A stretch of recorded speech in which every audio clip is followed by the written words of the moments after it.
한번 따라합시다. 생각마다 주님 사모하고, 말마다 주님 증가하고, 걸음마다 주님과 동행하자. 오늘은 한 해를 뒤돌아보고 하나님께 감사드리기 위해서 감사절을 준비하는 주일입니다. 인생이 감사로 세상을 시작해서 감사로 세상을 끝내는 사람이 가장 행복한 사람이요, 아멘 좀 합시다. 복된 사람이요, 이 사람이 그리스도인입니다. 감사하는 생활은 삶을 발전시키고 축복이 계속되게 합니다. 유명한 토마스 아캄피스는 하나님은 항상 감사하는 사람에게 축복을 주시며 그의 축복을 교만한 사람의 손에서는 거두시나 겸손한 사람에게는 언제나 허락하신다라고 말했습니다. 감사가 없는 교회는 무덤입니다. 감사가 없는 가족은 사막입니다. 그러므로 반드시 하나님의 자녀는 감사해야 됩니다. 여러분, 건강한 사람은 음식을 편식하지 않습니다. 편식하는 사람은 건강을 잃은 사람입니다. 신앙생활도 마찬가지입니다. 내 생각으로 신앙생활하면 안 됩니다. 그런 사람은 건강한 신앙인이 되지 못합니다. 몸이 약하고 병이 들면 사시사철 편안하지 못합니다.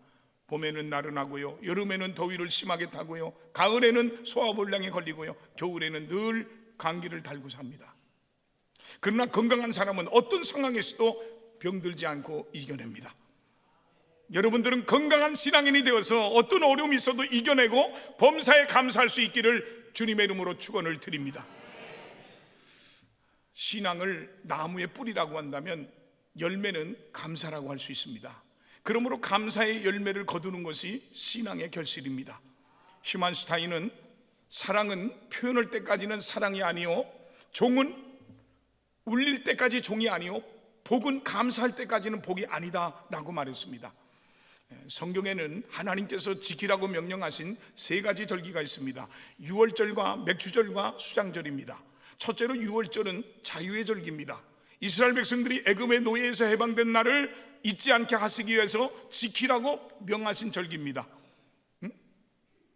둘째로 맥추절은 첫 열매를 드리는 절기입니다. 여러분의 자녀들이 첫 사회로 나갔을 때 하나님 앞에 첫 것을 드릴 수 있는 믿음을 키우시기 바랍니다. 그 인생을 책임져 줄 줄 믿습니다. 추수를 할 수 있도록, 인생을 복되게 살 수 있도록 은혜를 베풀어 주신 하나님께 감사를 드리는 절기입니다. 세 번째 수장절은 모든 곡식을 거둬서 저장하는 절기로서 초막절이라고도 하고 1년 중에 하나님의 은혜를 감사하는 절기로서 오늘의 추수감사절을 말합니다. 그럼 왜 하나님은 특별한 절기를 정하셨을까요? 인간은 망각의 동물이라는 말이 있습니다. 아무리 좋았던 기억들도 세월이 지나면 잊혀지고요, 감격스러웠던 일들도 시간이 지나면 희미해집니다. 슬프고 고통스러웠던 일들도 세월이 지나면 희미해집니다. 그래서 세월이 약이다라는 말도 있습니다. 이스라엘 백성들도 마찬가지입니다. 그들은 하나님의 기적적인 간섭으로 출애굽해서 가나안 땅의 주인이 됐지만 세월이 지나면서 이 은혜를 잃어버릴 것입니다. 그래서 하나님은 이스라엘 민족이 대대로 하나님의 은혜를 잊지 않도록 마치 삼겹줄로 꽁꽁 묶어놓듯이 3대 절기를 정해서 지키게 하신 것입니다. 오늘 본문의 배경은 바빌론의 침공으로 말미암아 온 땅이 황폐하게 되고 백성들은 포로로 잡혀가고 성전은 무너지고 나라가 망하게 될 때입니다. 그들의 양식인 포도나무, 무화과나무, 감람나무, 밭에 심어놨던 농작물도 다 못 쓰게 되고 소나양도 다 흩어져서 우리가 텅 비었을 때입니다. 이때 하박국 선자는 나는 여호와로 말미암아 즐거워하며 나의 구원의 하나님으로 말미암아 기뻐하리라 라고 노래하고 있습니다. 그러면 오늘 본문이 주는 교훈이 뭡니까? 우리가 드리는 가장 아름다운 감사는 어떤 감사입니까? 첫째로 그럼에도 불구하고의 감사입니다. 이는 환난 중에 감사입니다. 오늘 본문 16절 말씀을 다 같이 한번 합독하겠습니다. 내가 들었으므로 내 창자가 흔들렸고 그 목소리로 말미암아 내 입술이 떨렸도다. 무리가 우리를 치러 올라오는 환난 날을 내가 기다림으로 썩이는 것이 내 뼈에 들어왔으며 내 몸은 내 첫 오늘 본문은 하박국 선지자가 하나님의 계시를 받았습니다. 전쟁의 경고 소리를 들었습니다. 그 당시 강대국인 바벨론이 온 유다를 쳐들어온다는 소리를 들었습니다. 군사적으로나 정치적으로나 도저히 바벨론 군대를 막을 힘이 없었습니다. 나라가 망하고 가정이 깨지고 백성들이 죽고 포로로 끌려가고 약탈당한다는 소리를 들었을 때 하박국 선지자의 입술은 떨렸습니다. 그래서 몸은 뼈가 썩는 것 같은 아픔을 느꼈고 온몸이 부들부들 떨렸습니다. 여러분, 우리들도 인생을 살다 보면 때로는 이런 때가 있습니다. 사업을 잘하던 사람이 뜻하지 않은 사업의 실패를 만날 때도 있습니다. 어느 때는 그렇게 의지했던 직장에서 갑자기 떠나야 되는 위기를 만날 때도 있습니다. 때는 뜻하지 않은 질병으로 모든 꿈을 포기하게 만들 때도 있습니다. 그런데요, 놀라운 것은 이런 환경 속에서도 하박국 선지자는 감사하며 찬송을 부른다는 것입니다. 말이 그렇지. 환난 가운데 찬송을 부른다는 것, 전쟁이 일어나고 나라가 분비박산이 나고 가정이 쑥대밭이 돼간다는 소리를 듣고 있으면서도 감사하며 찬송할 수 있다는 것은 결코 쉬운 일이 아닙니다. 어떻게 이런 환난에서 감사할 수 있겠습니까? 하나님의 힘을 믿고 어떤 환경 속에서도 하나님의 손을 붙잡고 의지하기 때문에 환난 속에서도 고난 속에서도 풍랑 속에서도 감사할 수 있었던 것입니다. 시편 46편 1절에 하나님은 우리의 피난처세요 힘이 있으니 환난 중에 만날 큰 도움이라고 했습니다. 사랑하는 성도 여러분, 우리의 능력은 전능하신 하나님의 힘을 믿는 겁니다. 내 삶의 환경이 어떻든지 하나님의 힘을 믿어야 됩니다. 그래서 하박국 선지자는 주 여호와는 나의 힘이라고 고백했습니다. 환난이 닥칠지라도 비바람이 휘몰아칠지라도 하나님의 힘을 믿기에 하박국 선지자는 그토록 무서운 환난 속에서도 감사 찬양을 부를 수 있었던 것입니다. 아무리 인생이 어려운 환경에 처했다 할지라도 하나님을 믿고 감사하며 긍정적이고 적극적인 자세를 가지고 나갈 때 오히려 나를 괴롭히는 악조건들이 디딤돌이 되어서 더 큰 성공을 가져오게 되는 것입니다. 나무는 감을 때 뿌리가 더 깊어집니다. 겨울 찬바람에 더 단단해집니다. 어머니는 해산할 때 고통 가운데서 자녀에 대한 깊은 정이 생깁니다. 부부는 고생하면서 정이 듭니다. 하나님을 믿을 때 내가 고생하면서 정이 듭니다. 교회를 섬기고 건축할 때에 정이 듭니다. 인생의 환난만 보는 사람은 불평한 것밖에 없지만 하나님의 은혜를 생각하는 사람은 감사가 풍성해집니다.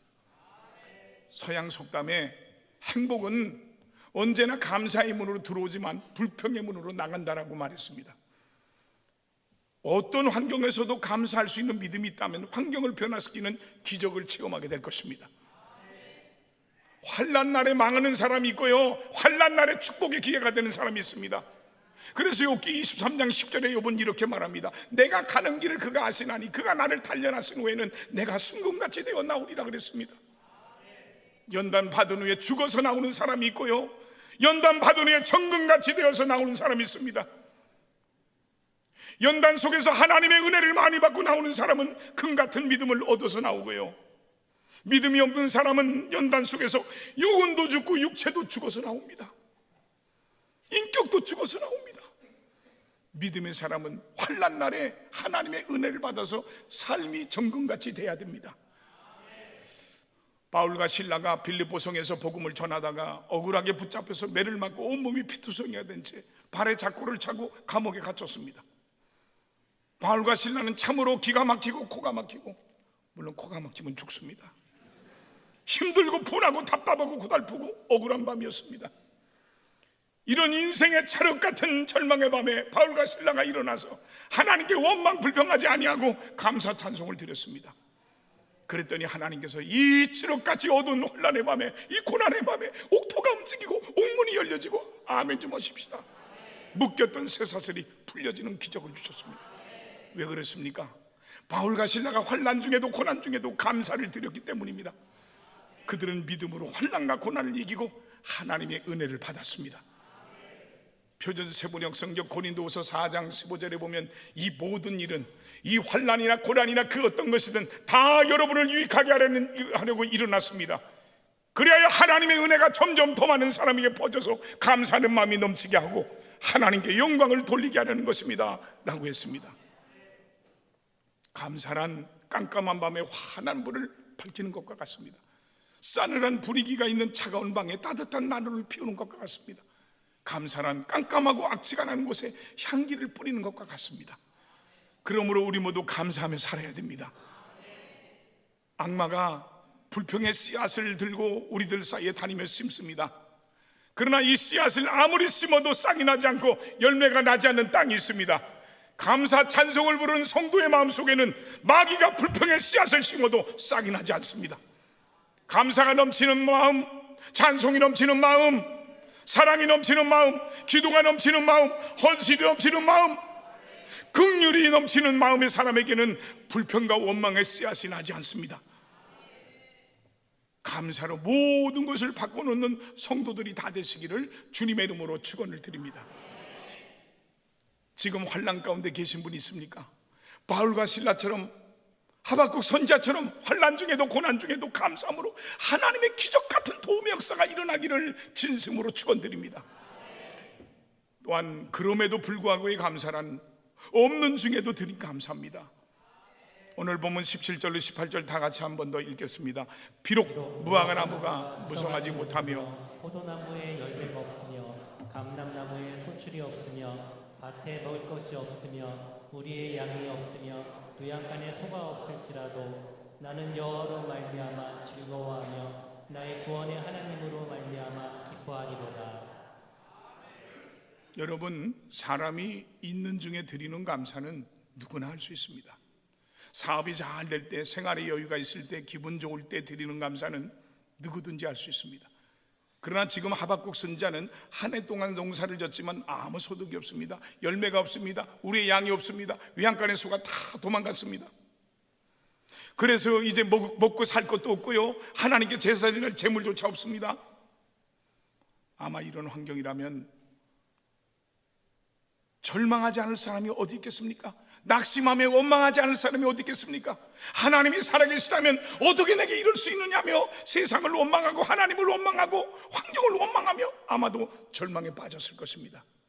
그런데요, 오늘 보면 17절에 보면 없을지라도라고 했습니다. 열매가 없을지라도, 먹을 것이 다 떨어졌을지라도, 외양간에 소가 없을지라도, 내 사업에 실패를 하고 내 육신이 병들었을지라도 그럼에도 불구하고 감사를 드리겠다는 것입니다. 이것이 바로 하박국 선자의 감사입니다. 실패했음에도 불구하고, 병들었음에도 불구하고, 내가 기대했던 일들이 다 무너졌음에도 불구하고 그래도 나는 감사하겠다는 겁니다. 아무것도 없는 상태에서 드리는 감사입니다. 어떤 조건 때문에 드리는 감사가 아니라 아무것도 없는 중에 드리는 감사입니다.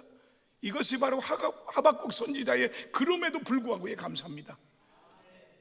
기억하십시오. 좋은 조건에서만 감사한다고 말하는 신앙은 매우 위험한 신앙입니다. 갑자기 사업이 잘 안 될 때, 갑자기 그렇게 기대했던 것들이 잘 안 될 때 그 감사하던 마음이 금방 원망 불평으로 돌변합니다. 우리는 잘 될 때도 감사해야 되지만 하박국 선지자처럼 안 될 때도 그럼에도 불구하고 감사해야 됩니다. 적어도 성도의 감사는 어떤 조건 때문에 하는 감사가 아니라 악조건임에도 불구하고 드릴 수 있는 감사가 되어야 됩니다. 골로새서 2장 7절에 보면 믿음에 굳게 서서 감사함을 넘치게 하라 그랬어요. 그냥 감사하라고 하지 않았어요. 그냥 감사하니까 교만해지고 잘못되는 겁니다. 믿음 위에 굳게 서서 믿음으로 하나님께 드리는 감사를 드리라는 겁니다. 오늘 또 돌아오는 주일에 감사, 최고의 감사를 드리라 그러니까 목사님 또 물질을 강조하네. 불평합니다. 왜요? 믿음 위에 서서 안 하기 때문에 그래요. 하나님이 주실 은혜를 헤아리고 하나님이 지금까지 함께한 걸 헤아리고 드리는 믿음이 되길 바랍니다. 여러분, 우리가 인생 광야를 지나가는 동안 흑암과 공허가 앞을 가로막을 때가 있습니다. 그럴 때 우리는 하늘을 우러러 바라봐야 됩니다. 그리고 감사할 것을 찾아야 됩니다. 우리 예수님은 보리떡 5개와 물고기 2마리로 가지고 하늘을 우러러 감사를 드린 것처럼 우리 모든 감사의 근거가 하늘을 향하여 나와야 되는 것입니다. 무엇을 가졌음에 감사가 아니라 하늘 우러 주께로부터 오는 감사가 우러나와야 됩니다. 곰곰이 생각해 보면 감사야말로 우리의 인생을 온통 기적으로 바꾸는 은총인 것입니다. 우리의 운명을 바꾸는 길은 작은 것에 감사함으로 시작되는 것입니다. 그러므로 아무것도 없을지라도 우리가 분명히 고백할 것은 하나님이 우리와 하나님이 나와 함께 계신다는 겁니다. 아무것도 없는 것 같은데 하나님이 계시다는 고백입니다. 그래서 마태복음 18장 20절에 우리 주님이 말씀하셨습니다. 볼지어다 내가 세상 끝날까지 너희와 항상 함께 있으리라. 할렐루야. 어느 젊은 자매가 얼굴과 입술이 삐뚤어지고 오른쪽 팔이 마비가 돼서 병원을 다니고 있었어요. 믿는 의사 선생님인데 어느 때부터 그랬냐고 물었더니 시어머니가 시골에서 올라오셔서 함께 살면서부터 이 마비가 왔답니다. 함께 살면서 그 부모 모시려니까 얼마나 스트레스를 받겠어요. 신경 쓰이고 매사에 짜증이 나다가 한쪽 발이 마비가 돼버린 거예요. 그래서 우리 주한주한계 시어머니 여러분, 며느리가 데리고 살면 감사함으로 여기고 잘 따르시기 바랍니다. 며느리 여러분, 존말할 때 잘해야 건강이 있는 거예요. 아멘 하는 사람은 뭡니까? 그래서 그분에게 당신 예수 잘 믿고 감사하시오. 안 그러면 왼쪽마저 마비가 올지 모릅니다 했더니 그 후에 이 자매가 열심히 기도하며 감사함으로 회복이 됐습니다. 여러분 기억하십시오.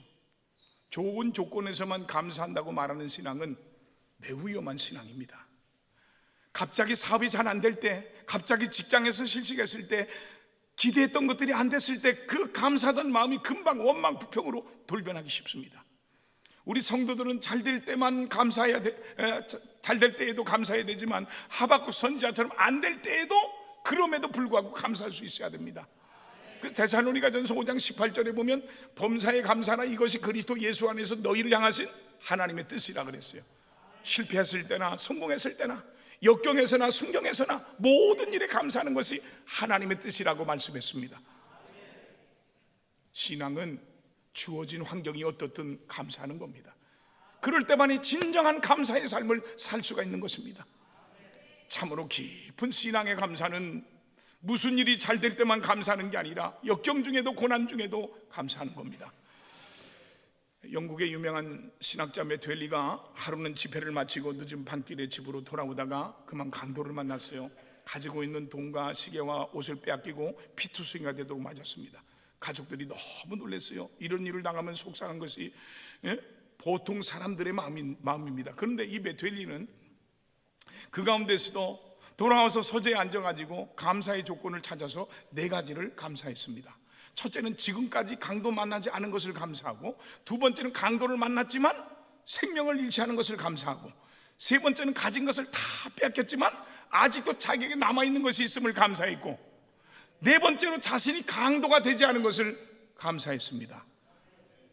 다 뺏기고도 감사하는 마음, 다 잃어버리고도 감사하는 마음, 거기에 하나님의 영광이 있습니다. 거기에 하나님의 축복이 있습니다. 이런 감사는 감사의 근원이 철저히 하나님께 있을 때만 가능한 것입니다. 그럼에도 불구하고 감사합니다. 잃은 것을 보지 않고 아직 남아있는 것을 보는 신앙입니다. 우리가 세상을 살다 보면 평탄한 삶을 살 때보다는 시련으로 말미암아 고난의 삶을 살 때 신앙이 깊어지고요, 인격이 성숙해집니다. 마치 나무가 가물 때 뿌리를 더 깊이 내리고 척박한 땅일수록 단단하게 뿌리를 내린 것과 같은 이치입니다.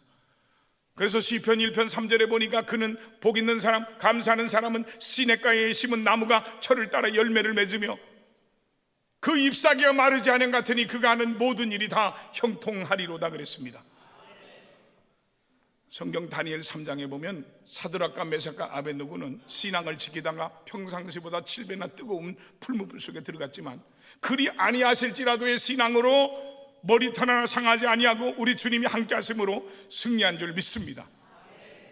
믿음으로 사는 사람에게는 고난과 역경이 불행이 아니라 극복한 뒤에 더 큰 축복의 디딤돌이 됩니다. 하박국 선지자처럼 아무것도 없어도 드리는 감사가 여러분의 감사가 돼서 하나님의 기적과 축복의 역사가 일어나기를 진심으로 축원드립니다. 두 번째로 우리는 인생을 살면서 모든 일에 감사로 해석하며 살아야 됩니다. 모든 것을 감사로 해석하는 신앙이 그럼에도 불구하고의 신앙입니다. 그것이 성도의 신앙입니다. 하나님의 은혜를 받고 뒤돌아보니 지난날 당했던 고난도 시련도 실패도 가난도 질병도 모두가 다 유익하게 바뀌더라는 것입니다. 그래서 로마서 8장 28절에 우리가 알거니와 하나님을 사랑하는 자 곧 그 뜻대로 부르심을 입은 자들에게는 모든 것이 합력해서 선을 이룬다고 그랬습니다. 성도라면 우리가 살아가는 삶이 다 감사로 해석돼야 됩니다. 인생을 감사하며 사시기 바랍니다. 원망 불평을 많이 하는 사람 치고 제대로 자기 관리하는 사람이 없습니다. 남편을 원망하는 아내 치고 행복한 사람이 없습니다. 아내를 원망하는 남편 치고 불행한 사람이 없습니다. 몇 명이 찡그리고 있는데요, 결국 자기가 파는 함정에 빠져서 불행해지는 겁니다.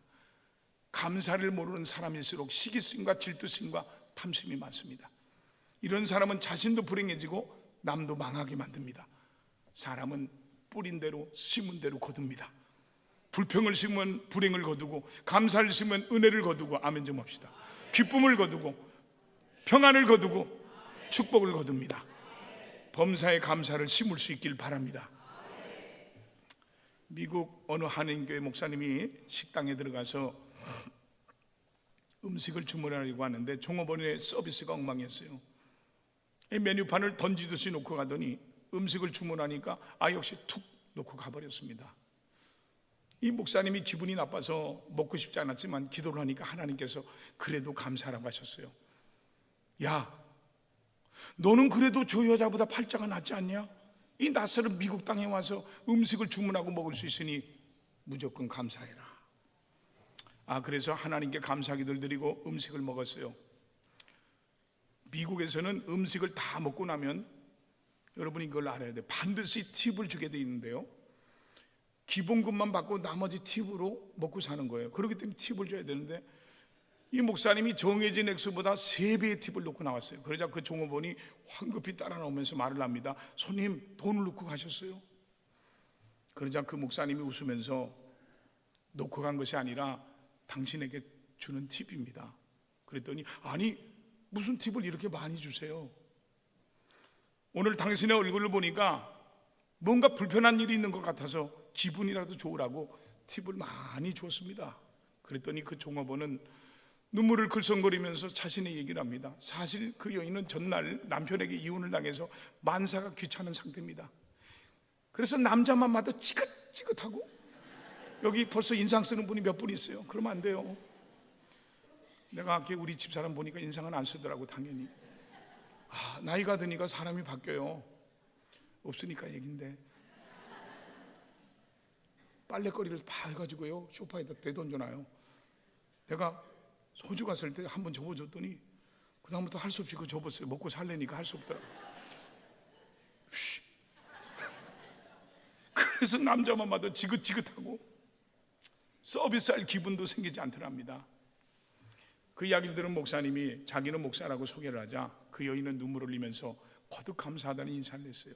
그리고 그 목사님 교회 나가서 이 이혼의 상처를 다 씻고 새 출발을 하게 됐다고 합니다. 로마서 12장 21절에 이렇게 말합니다. 악에게 지지 말고 선으로 악을 이기라. 마태복음 5장 16절에 이같이 너희 빛이 사람 앞에 비치게 해서 그들로 너희 착한 행실을 보고 하늘에 계신 너희 아버지께 영광을 돌리게 하라 그랬습니다. 사랑하는 성도 여러분, 인생을 살면서 무슨 일 만나든지 감사로 해석하면 좋은 일이 일어납니다. 감사하면 공기도 복을 받고요, 저주하면 저주를 받습니다. 그럼 어떤 환경과 어떤 조건 속에서도 무조건 감사하십시오. 살맛이 날 것입니다. 좋은 일이 일어날 것입니다. 잘되는 역사가 일어날 것입니다. 하나님은 감사하는 사람에게 은혜를 베푸시고 축복을 주십니다. 믿으시면 아멘 하시기 바랍니다. 여러분, 물 한 모금 먹는 것이나 밥 한 그릇 먹는 것도 나 스스로 되는 게 아닙니다. 지금도 병상에 누워서 호수를 꽂고 먹고 있는 사람이 얼마나 많은지 아십니까? 살아 숨쉬고 있는 거, 지금 이 자리에 있는 것도 감사한 겁니다. 모든 것에 감사할 것들밖에 없습니다. 살아있다는 자체가 감사할 일이고 숨쉬고 있다는 자체가 감사할 일입니다. 감사는 감사를 생산해서 우리의 삶을 더 풍요롭게 만들어줍니다. 그러므로 범사에 감사로 해석함으로 복된 인생을 살 수 있기를 주님의 이름으로 축원합니다. 그러면 우리가 감사하기 좋은 때가 언제입니까? 여러분의 일생 중에 언제가 가장 감사하기 좋은 때라고 생각하십니까? 사람들은 돈을 많이 벌면, 성공하면, 사랑하는 사람을 만나면, 자신이 세운 그 목적을 다 이루면 행복할 것이라고 생각합니다. 그럴 수도 있습니다. 그래서 많은 사람들이 그날을 위해서 오늘을 희생하기도 하고 오늘의 고난에 인내하기도 하는 겁니다. 그러면 정말 그날이 오면 행복할까요? 목적원대로 돈을 많이 벌면 기대했던 만큼 행복해지는 것입니까? 그렇지 않습니다. 그것은 기대일 뿐입니다. 진정한 행복은 내일에 있는 것도 아니고 소위에 있는 것도 아닙니다. 오히려 내일의 행복을 위해서 오늘 낭비하는 삶을 산다면 그것은 인생을 불행하게 한 일이 되고 말 것입니다. 여러분의 일생 가운데 가장 좋았던 날은 언제입니까? 어떤 부부는요, 결혼식 하던 그날만 좋았다고 하면서 서로 등 돌리고 살기도 합니다. 여기 몇 분 있죠? 어떤 분은 고생해서 많은 재물을 모았고 하고 싶은 걸 다 해봤지만 무언가 마음이 공허하답니다. 여러분의 일생 중에 가장 행복한 날은 언제입니까? 가장 행복한 그날은 바로 오늘이어야 합니다. 내일은 하나님의 날입니다. 나의 날이 아닙니다. 생각 같아서는 오늘보다 내일이, 금년보다 내년이 더 좋아질 것 같지만 그날이 되어도 마찬가지라는 겁니다. 그러므로 우리는 오늘이 내 일생의 가장 소중한 날이고요, 가장 행복해야 할 날이고요, 오늘이 나의 날이란 걸 알아야 됩니다. 감사도 마찬가지입니다. 오늘 감사하지 못하는 사람은 내일도 감사하지 못합니다. 오늘 하나님께 좋은 것을 드리지 못하는 사람은 내일도 드리지 못합니다. 감사는 오늘 해야 됩니다. 이 존슨 보스웰이라는 사람은 감사는 훌륭한 교양의 열매다, 천한 사람에게는 그 열매가 열리지 않는다라고 말했습니다. 사람의 마음이 메마르게 되면 그 마음 속에서 가장 먼저 사라지는 게 뭐냐? 감사예요. 감사가 떠나간 사람이 되면 하나님께서 아무리 좋은 환경과 선물을 주셔도 깨닫지 못합니다. 세상에는 하나님께서 좋은 환경을 주시고 좋은 부모를 주시고 좋은 자녀를 주시고 좋은 집을 주시고, 아멘 좀 합시다. 좋은 배우자를 주셔도 감사함보다 불평이 더 많아 원망과 시비와 갈등이 끊어지지 않는 집들이 많이 있습니다. 이것은 환경이나 조건의 문제가 아니고 감사함을 발견하지 못하는 문제입니다. 돌아오는 감사주의는 혹시라도 잃어버린 감사가 있다면 다시 한번 회복하는 시간 되시기를 주님의 이름으로 축원합니다. 골로새서 3장 17절에 또 무엇을 하든지 말에나 일에나 다 주 예수 이름으로 하고 그를 힘입어 하나님 아버지께 감사하라 그랬어요. 저 목포에 가면 목포 사랑의 교회가 있습니다. 백동주 목사님이라는 부흥강사가, 유명한 부흥강사가 있는데 저와 함께 활동하는 분인데요, 이분이 처음 예수 믿을 때 처음 어머니가 전도를 받고 너무너무 가난해서 예수 믿으면 복 받는다고 해서 교회 나왔는데요, 복을 받아야 되는데 점점 더 어려워지고요, 갑자기 몸에 병이 들었습니다. 또 하나밖에 없는 아들도 알 수 없는 불치병에 걸렸습니다. 주변 사람들은 저 집은 예수 믿더니 망했다고, 저주받았다고 손가락질하고 소근소근거립니다. 그럼에도 불구하고 그의 어머니는 살아계신 하나님을 만났기에 구원받은 것을 감사하며 비가 오나 눈이 오나 새벽자단에 무릎을 꿇고 하나님께 감사의 기도를 드렸어요. 구원받은 것을 병들었음에도 가난함에도 감사합니다. 그러나 하나님, 우리의 자녀들에게만큼은 하나님 축복하셔서 가난의 저주가 끊어지고 잘되게 해주시고 우리 아들 병을 고쳐달라고 새벽마다 하나님께 기도했어요. 그런데 하나님이 그 기도를 들어주지 않고 더 가난해진 모습으로, 병든 모습으로 그의 어머니는 새벽제단을 드리다가 천국에 가셨습니다. 어린 백동주는 하나님께 기도했어요. 하나님, 우리 어머니의 하나님, 그 어려움 속에서 고난 속에서도 하나님께 감사했는데 하나님, 그 어머니의 기도를 기억하시고 나를 불쌍히 여기시고 나를 축복해 주시고 일어나 걷게 하옵소서. 그럼 내가 신앙을 해서 주의 종이 되겠나이다. 하나님께 날마다 기도했어요. 어느 날 기도 가운데 백동주라는 이 어린아이가 일어나 걸었습니다. 그리고 신학을 하고 목사가 돼서 목포에서 제일 큰 교회를 담임하고 있습니다. 그리 아니하실지라도 그럼에도 불구하고 감사했습니다. 우리는 같은 상황에서도 불평대신에 감사를 선택할 수 있습니다. 감사는 우리 내면의 생기를 불러일으킵니다. 감사는 상황을 보다 나아지게 하고 원대한 희망을 품을 수 있게 합니다. 감사는 나라고 떨어진 영혼을 끌어올려주고 희망과 치유를 가져다 줍니다. 감사를 통해서 받은 축복을 헤아릴 수 있고 그것이 자라는 것을 지켜볼 수가 있습니다.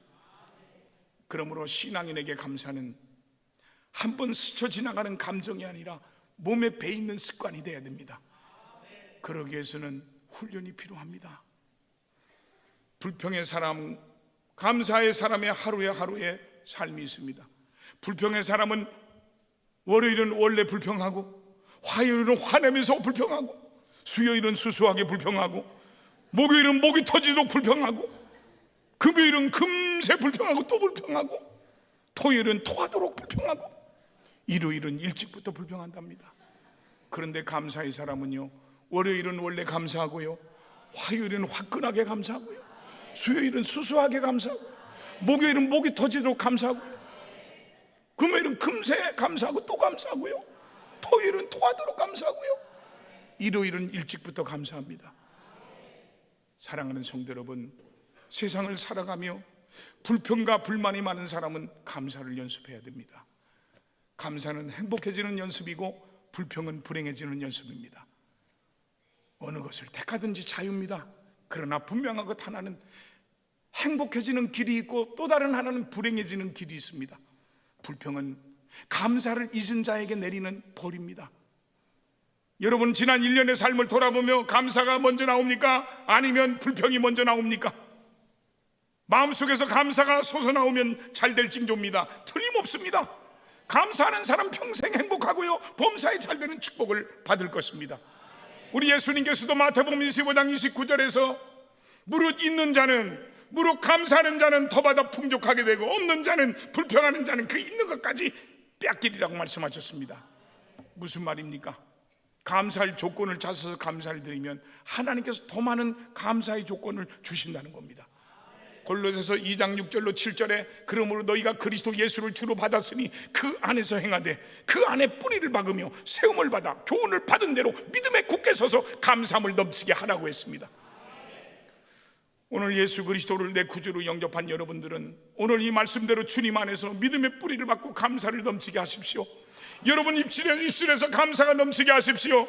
여러분 심정에서 감사가 넘치게 하십시오. 여러분 생활 속에서 감사가 넘치게 하십시오. 그러할 때 여러분의 삶은 하나님의 풍성한 은혜와 축복이 흘러 넘쳐날 것입니다.